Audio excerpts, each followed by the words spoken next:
Headlines, and we'll definitely come back to that top story tonight.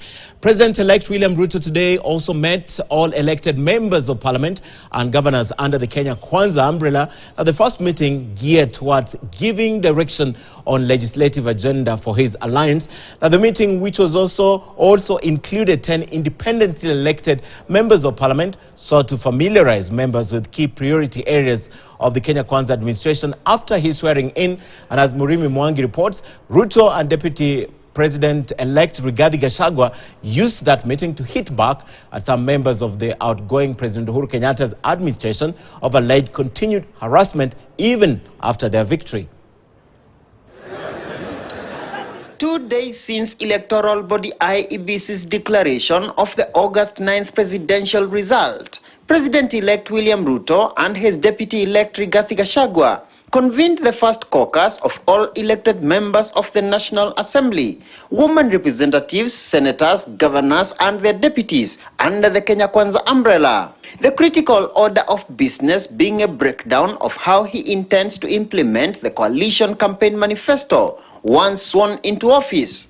After we go through the processes that are ahead of us, we will shortly settle down to getting Kenya working.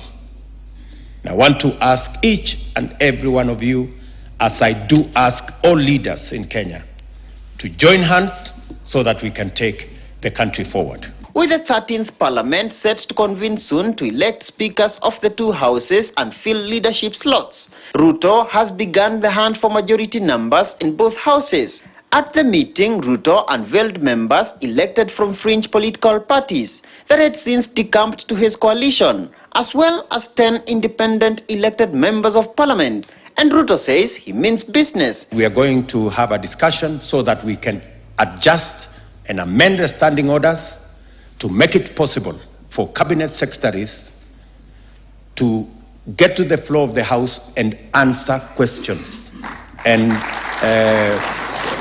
explain government policy on the floor of the House. Ruto's boss and outgoing President Uhuru Kenyatta was yet again on the spot as the president-elect and his deputy-elect lamented what they termed as continued attempts to intimidate their supporters despite the declaration of the poll result.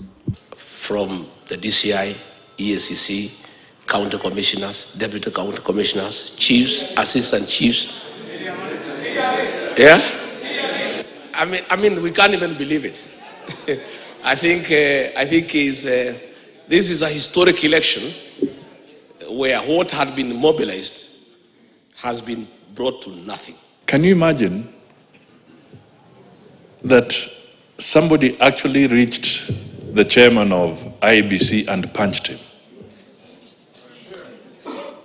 Can you imagine that people actually injured the commissioners of IEBC and staff?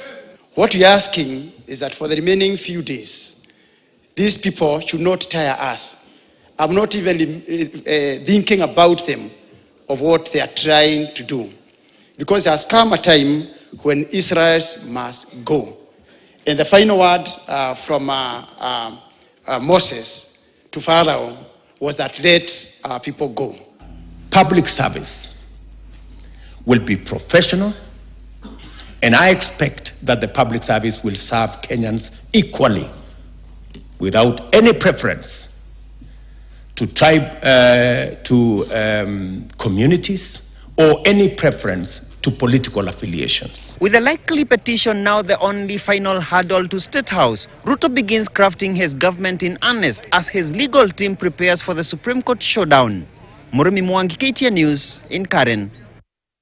In the local language, they will say, we move. Now, the Azimio la Umoja One Kenya Coalition Party leadership has resolved to front Wiper Party leader Kalonzo Musyoka to contest for the position of Speaker